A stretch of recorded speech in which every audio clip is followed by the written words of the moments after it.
mujtamacii gumaysiga miinsaad ku saaro marka caddeeyey ma nabadba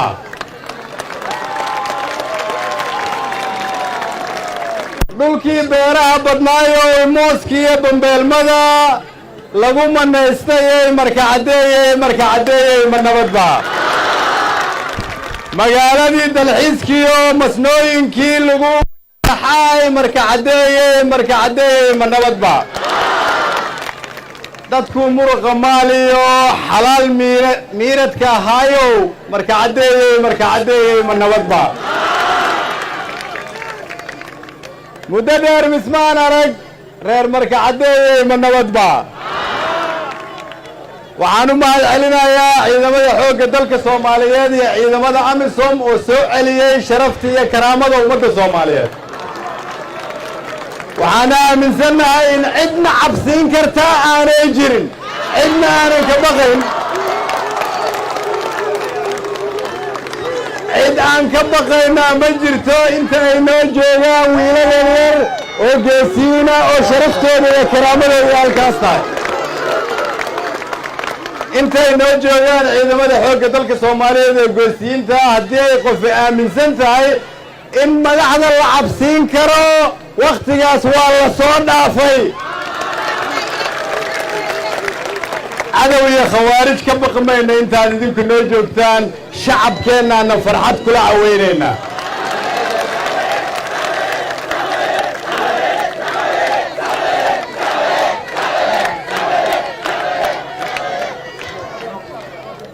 magaaladan waxaa loogu talagalay inay ahaato magaaladii dalxiiska adduunyada dhan ay dadku isaga yimaadaan magaaladan waxaa loogu talagalay magaaladii ganacsiga oo Afrika iyo Aasiya wax looga dhoofiyo magaaladan waxaa loogu talagalay inay ahaato astaantii taariikhda ummadda Soomaaliyeed maanta waxaan idinkugu yimid inaan idiin sheego inaan diyaar nahay inaan intaas idinkala shaqeyno inaan dib u soo nooleyno sababtu waxay tahay rajada iyo sharafta maanta aan ku noolnahay waxaa dhaliyey idinka iyo ciidankiina oo iskaashaday iskana difaacay cadowga iska xoreeyey yirina waxaan soo celinaynaa sharafta iyo karaamada ummadda Soomaaliyeed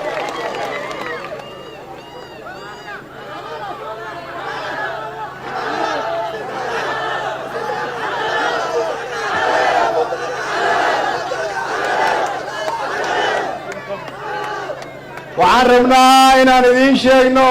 reer Marko iyo ciidanka xoogga dalka Soomaaliyeed waa astaanta cusub ee qarannimada ummadda Soomaaliyeed waa idin garab taaganahay waa idin mahad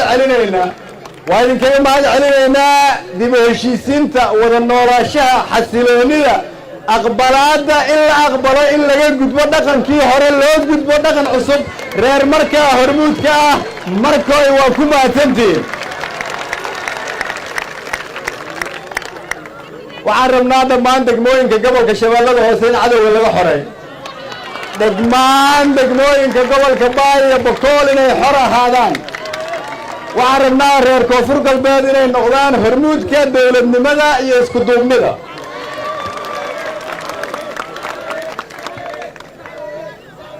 dhalinyarada Soomaaliyeed waa inaan shaqo u abuurnaa waa inaan dib u dhiska magaalada idinkala shaqeynaa waxaa layga codsaday inaan halkan ka sheego in dhalinyaradii banooniga halkaas igu tusaysay inay ciyaarto in dowladda federaalku ay kala shaqayn doonto laga bilaabo maalinta berri ah in garoonkiina ciyaaraha laydin dhiso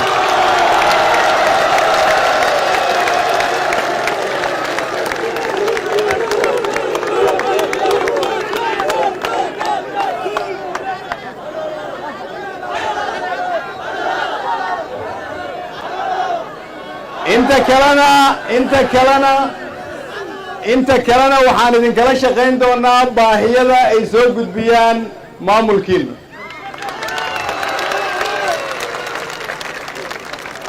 markaan idin leeyahay waa dhammaatay waqtigii la cabsan jiray waqtigii la shakin jiray waqtigii cadow aan tabar lahayn oo ummadda Soomaaliyeed been u sheegi jiray waqtigaas waa la soo dhaafay mana aqbalayno taariikhdaas dhammaan dadka Soomaaliyeed meel kasta ay joogaan marka waxaan leenahay haddii reer Marko ay iska xoreeyaan cadowgii inta kalena maxaad isaga xoreyn weyseen sababta aan isaga xoreyn weyseen waxaan leeyahay waa inaad jawaab u heshaan halhayskii reer Markood oo ahaa sac madow caanihiisa wixii cirdeeyey cibaaro leh maaho cibaaradaas jawaab u hela cadowgana iska xoreeya waa mahadsantihiin reer Marko waa idin jecelahay waa idinla taaganahay waa idin garab taaganahay waa mahadsantihiin